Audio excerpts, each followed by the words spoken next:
Chris Cabell, GS14. This is in February of 1970, I guess it was, and I had a woman friend who was a sorority sister. We didn't know it until we checked our rings, you know.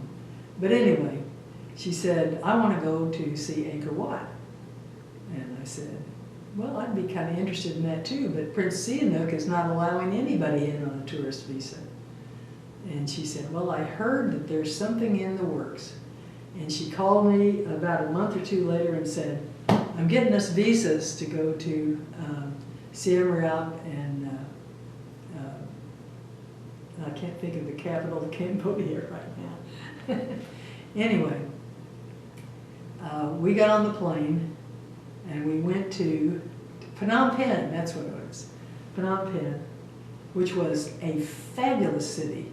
It was what Saigon probably looked like before the war came, but it was tree-shaded avenues and beautiful sculptures everywhere. It was just gorgeous. And the head of the Buddhist faith in Cambodia at that time had just died, so his body was in an urn out in the middle of a big park, and they were having all sorts of ceremonies and dances and stuff, which was, you know, you don't get to see the Pope die every week, you know, so that was kind of fun. Not for the Cambodians, they were very sorry to lose him. Anyway, so we went from there to Siem Reap, and got in a hotel that looked like the Bates Motel but it was comfortable and the food was pretty good, and we were right across a 2-lane street from the Angkor Wat big. I have a photo of it.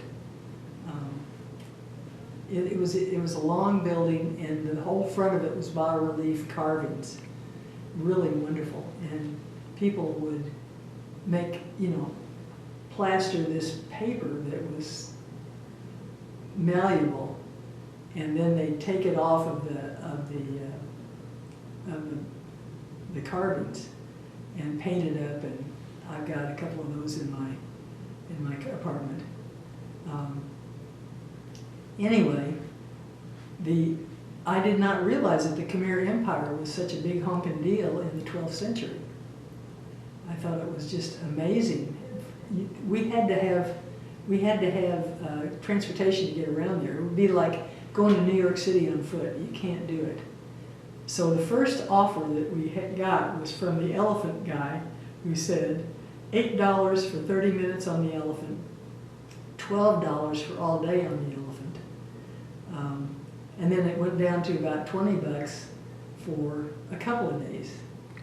And so my friend Jackie jumped on the elephant and rode around a little bit and got off, and I got on the elephant, and I said, well, you know, it's so much less expensive to take the elephant forever and wherever we want to go. And she said, try it before you buy it. And on top of the elephant was this flat platform. Now, there was no handrail, there was no place to sit. You were just sitting on a floor that was moving like this. You know, the elephant his stride was sort of like this, so it was terrifying.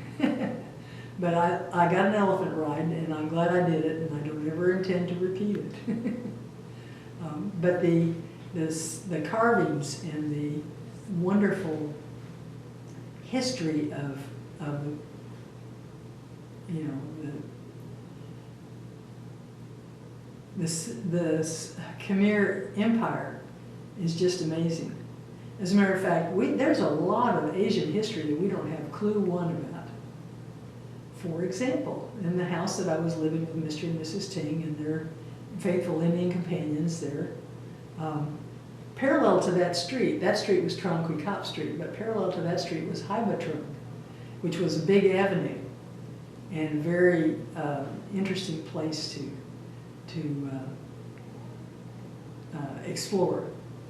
And I asked what did Hai Ba Trung mean? I knew Hai, that was number 2. Ba was Mrs., and Trung is a family name. And I couldn't imagine what kind of a hero would that be. And that's when I got the story. There were these two sisters. And like I said, the women don't take their husband's name. And they were married to military men. And the Chinese, as was their habit, came rumbling over the border into Vietnam and killed a bunch of people and demanded ransoms and all this kind of stuff.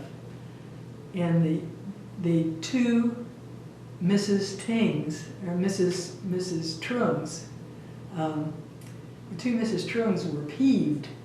Now, you would not, aside from Joan of Arc, we didn't have a whole lot of military women in European history. There are lots of them in Asia. These two women raised an army, defeated the Chinese, shoved them back over the border, took all the money they had, and came back done. You know, it was, I loved it. I mean, I really hadn't been that much of a feminist until then. It was just an amazing story, and there are lots of them.